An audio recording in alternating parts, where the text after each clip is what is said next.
नमस्कार, मैं हूं बिलाल मलिक और स्वागत है आपका लाइव 24 न्यूज पर। आज हम बात करेंगे लोकसभा चुनाव को लेकर और लोकसभा चुनाव पर विस्तार से बातचीत करने के लिए मेरे साथ मेरे सहयोगी योगेश त्यागी भी मेरे साथ मौजूद है। योगेश जी, आपका बहुत बहुत स्वागत है। योगेश जी, आप कैसे देखते हैं जिस तरीके से लोकसभा चुनाव को लेकर बीजेपी के सामने पूरा जो विपक्ष है वो लामबंद हो रहा है? दक्षिण की बात करें या फिर आम आदमी पार्टी की बात करें तो अलग अलग मतभेद भी निकलकर सामने आ रहे हैं। तो क्या लगता है आपको, विपक्ष का जो सपना है वो पूरा हो पाएगा? देखिए बिलाल जी, विपक्ष के सपने की बात नहीं है। यहाँ जो गठबंधन बना रहे हैं विपक्षी लोग, उसमें कई तरीके की असहमतियाँ हैं।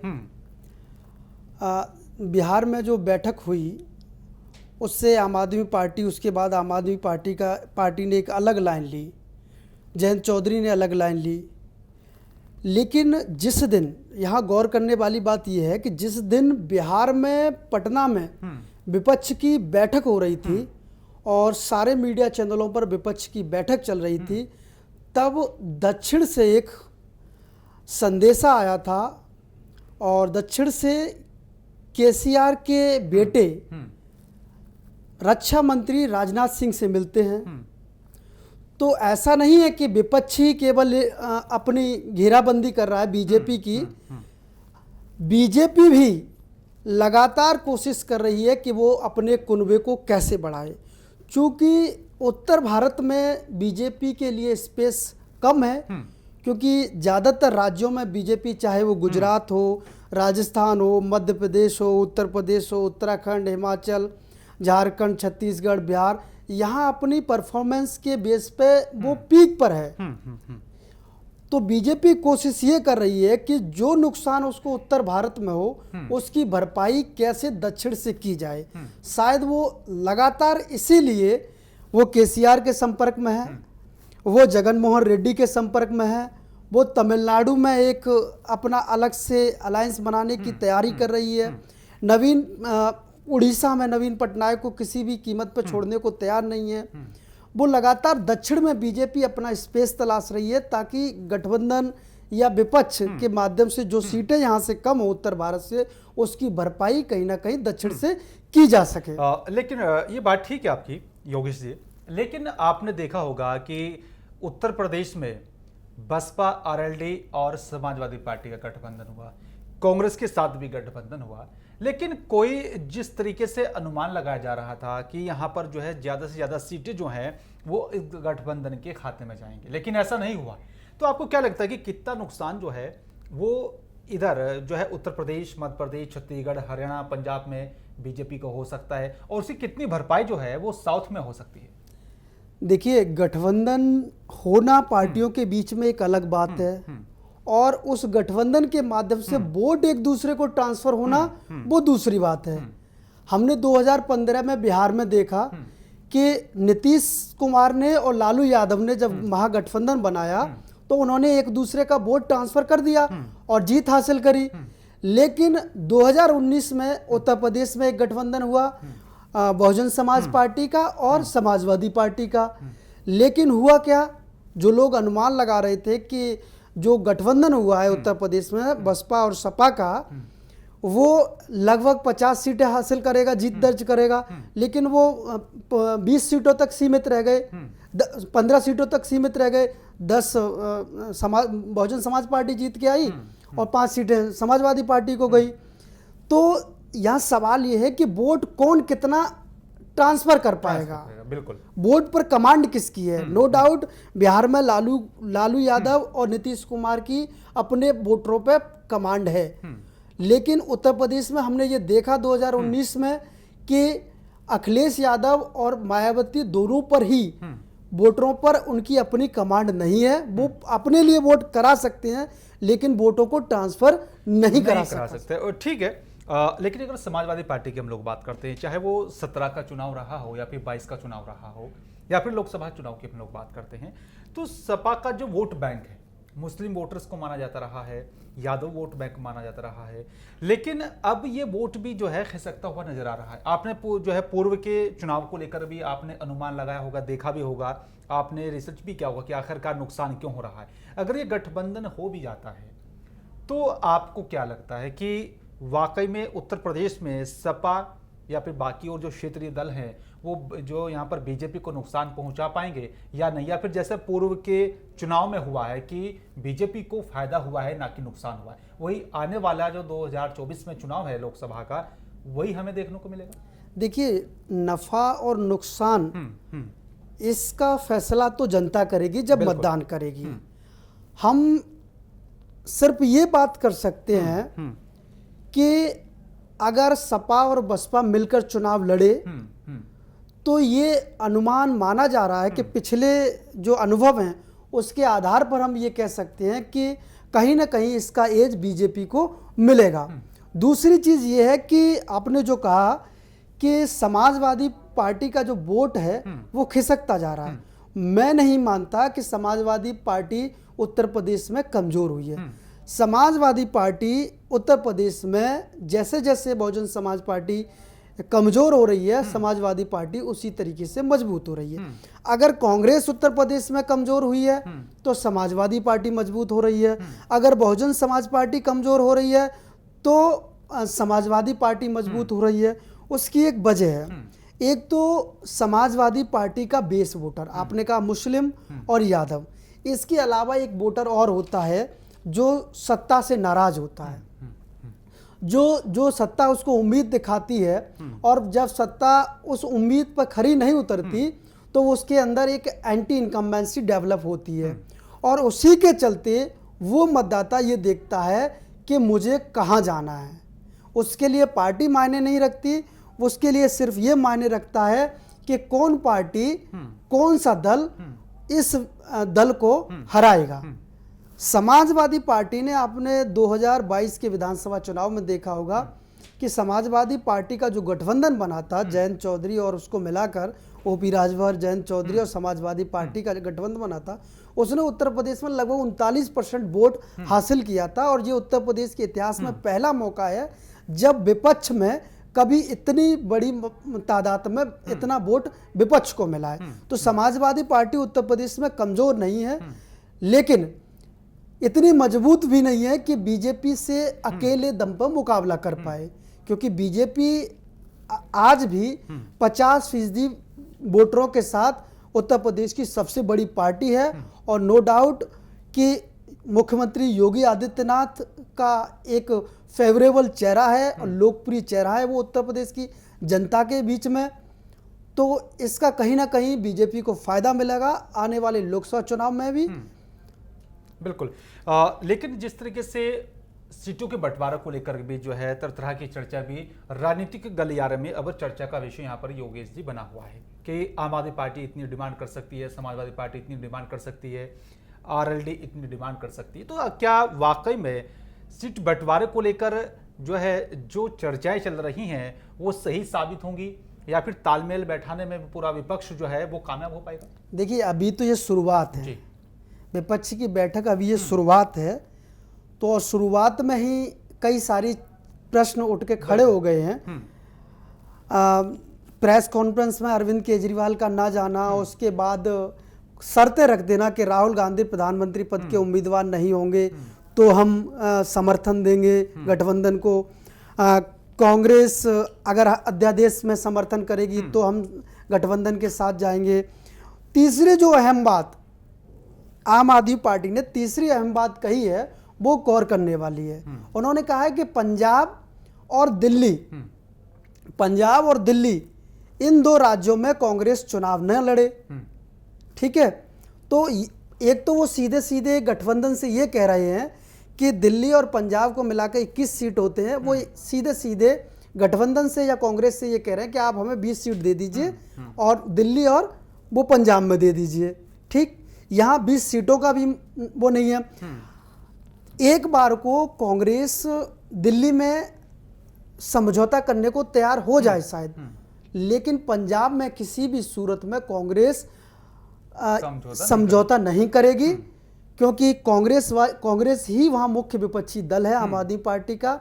और ऐसी स्थिति में शायद कोई भी राजनीतिक दल ये जोखिम ना ले कि वो वहाँ चुनाव लड़े। ठीक है। तीसरी जो महत्वपूर्ण चीज़ है वो मैं आपको बताऊं कि ये जो पंजाब वाली शर्त है उस शर्त में ये छिपा हुआ है, अगर आप देखेंगे दूसरे नज़रिए से, तो उस शर्त में ये छिपा हुआ है कि आम आदमी पार्टी स्पष्ट तौर पर ये कहना चाह रही है कि हम गठबंधन के साथ नहीं हैं, क्योंकि उसे भी मालूम है कि पंजाब में कांग्रेस चुनाव लड़ेगी, और ये शर्त रखना इसी बात की ओर इशारा कर रहा है कि आम आदमी पार्टी गठबंधन के साथ जाने को इच्छुक नहीं है। लेकिन आगे जी एक सवाल और है कि अगर आम आदमी पार्टी गठबंधन के साथ नहीं जाती है तो आपको क्या लगता है कि दिल्ली और पंजाब में आम आदमी पार्टी की सरकार है, इन दोनों राज्यों में कितना नुकसान जो है गठबंधन को हो सकता है अगर आम आदमी पार्टी गठबंधन के साथ नहीं है? या फिर बाकी और जो राज्य हैं, उत्तर प्रदेश की बात की जाए, हरियाणा की बात की जाए क्योंकि दिल्ली से लगे हुए दोनों राज्य हैं, और या फिर मध्य प्रदेश छत्तीसगढ़ में वहां भी वर्चस्व नहीं है आम आदमी पार्टी का, तो इन बाकी अगर दो राज्यों में करें या फिर बात दिल्ली और पंजाब की, कितना नुकसान गठबंधन को हो सकता है? जहाँ तक आम आदमी पार्टी का सवाल है और गठबंधन का सवाल है, दिल्ली और पंजाब में आम आदमी पार्टी, दिल्ली, पंजाब या फिर हरियाणा में गठबंधन को कोई नुकसान नहीं है। जो भी नुकसान है वो कांग्रेस पार्टी को है, क्योंकि यहाँ जो लड़ाई है आम आदमी पार्टी की वो कांग्रेस से ही है सीधे सीधे तौर पर, और गठबंधन से नहीं है। गठबंधन जब आएगा तो बिहार में आएगा, बंगाल में जाएगा, छत्तीसगढ़ में जाएगा, उत्तर प्रदेश में कहीं ना कहीं है, तो यहाँ जो लड़ाई है वो सीधे तौर पे कांग्रेस से, कांग्रेस को उसका नुकसान हो सकता है, नुकसान होगा। लेकिन आगे जी आपको क्या लगता है अगर दक्षिण भारत में बीजेपी अपनी बढ़त बना लेती है तो क्या कुछ अनुमान लगाया जाए कि कितना वोट प्रतिशत बीजेपी का बढ़ेगा, कितना शूट प्रतिशत जो है वो दक्षिण में जो है भरपाई बीजेपी कर सकती है अगर उसका नुकसान मध्य प्रदेश, छत्तीसगढ़, हरियाणा, पंजाब में सीटों का उठाना पड़े तो? देखिए, दक्षिण की जो बात है ना वो उत्तर से शुरू होती है। बिहार में जब बीजेपी नीतीश कुमार के साथ मिलकर लड़ी थी तो 39 सीटों पर वो गठबंधन जीता था, एनडीए, जिसमें से 17 सीटों पर चुनाव नीतीश कुमार ने लड़ा था, जेडीयू ने लड़ा था, 17 पे बीजेपी लड़ी थी और 6 सीटों पर एलजेपी लड़ी थी।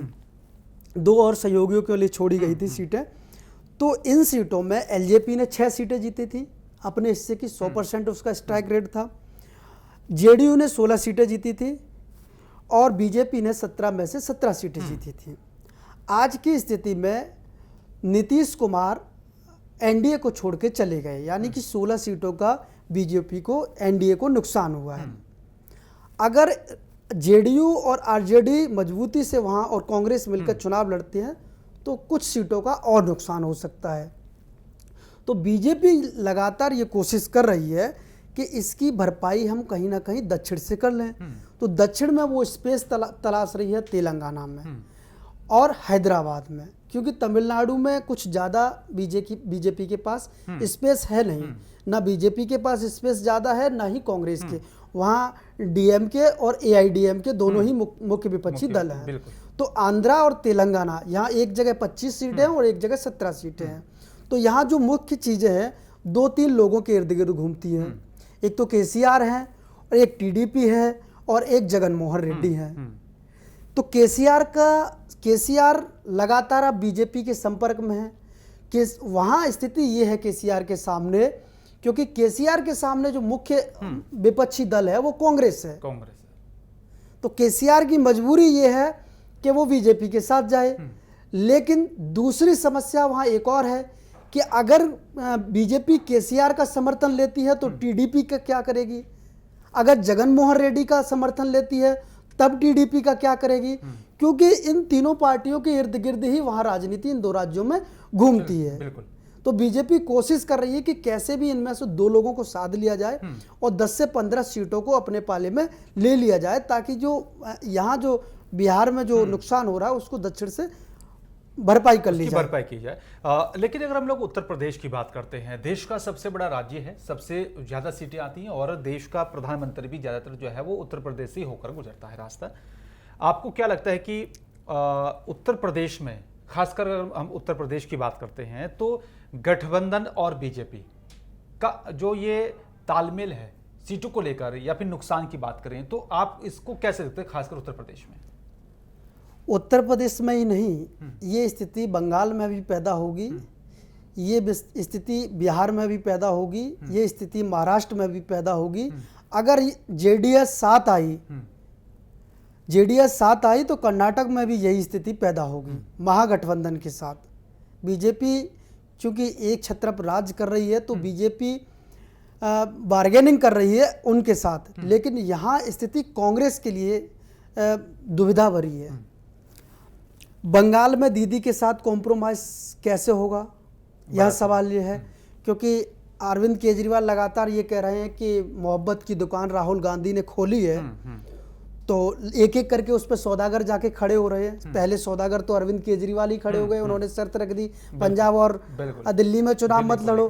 तो अब दीदी के लिए दुकान, दीदी के लिए कैसे, दीदी के साथ सौदा कैसा होगा। सही बात। वहाँ मुख्य विपक्षी दल बीजेपी भी है और कहीं ना कहीं कांग्रेस भी है, टीएमसी। वहाँ टीएमसी का जो मतदाता है वो या तो कांग्रेस का है या कांग्रेस का विरोधी है। तो वहाँ उस स्थिति में कैसे सीटों का बंटवारा होगा, कैसे वोट ट्रांसफर होंगे एक दूसरे के। वहाँ कम्युनिस्ट पार्टियां भी हैं। बिहार में जेडीयू और आरजेडी कांग्रेस को कितनी सीटें देंगे, ठीक है। तो अब तो ये, और महाराष्ट्र में भी अगर एक जगह बार्गेनिंग हो गई कांग्रेस के साथ, तो ऐसा लगेगा कि कांग्रेस की मोहब्बत वाली जो दुकान है राहुल गांधी की, उसमें तो सामान ही नहीं बचेगा। बिल्कुल ठीक है, क्योंकि जो सामान है उसके पास, गुजरात में वहाँ बीजेपी है, मध्य प्रदेश में वहाँ क्लीन स्वीप बीजेपी ने किया था, राजस्थान में क्लीन स्वीप बीजेपी ने किया था, हिमाचल में क्लीन स्वीप, और उत्तराखंड में क्लीन स्वीप, और कर्नाटक में भी क्लीन स्वीप किया था बीजेपी ने। तो इस हिसाब से तो कांग्रेस के दुकान में तो माल ही नहीं बचेगा। बिल्कुल। लेकिन ठीक है, गठबंधन हो रहा है त्यागी जी, महागठबंधन को लेकर जिस तरीके से लगातार अब आगे बढ़त भी बन रही है, और कांग्रेस ने बैठक भी बुलाई है जो हिमाचल प्रदेश में होगी। लेकिन सवाल सबसे बड़ा है कि वोट ट्रांसफर कैसे होगा।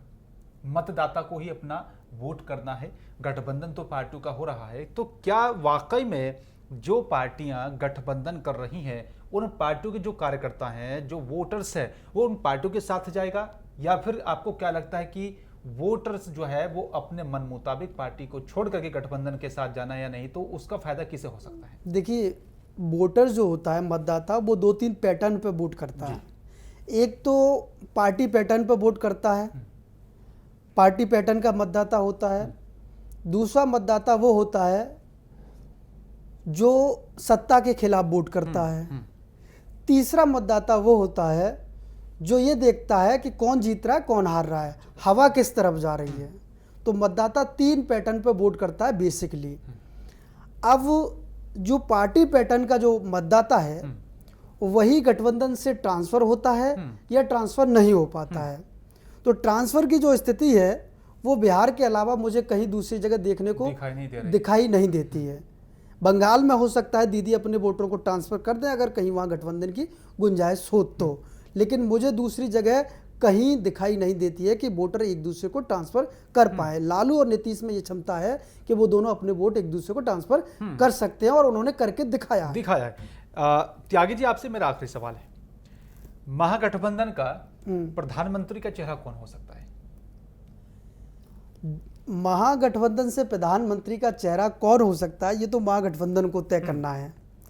लेकिन अगर महागठबंधन से शुरुआत में ही चेहरा अगर रख दिया गया तो शायद ये गठबंधन 2024 लोकसभा चुनाव तक न जा पाए। बिल्कुल, क्योंकि अखिलेश के समर्थक भी लगातार ये कैंपेन चला रहे हैं सोशल मीडिया पे, PM फॉर इंडिया।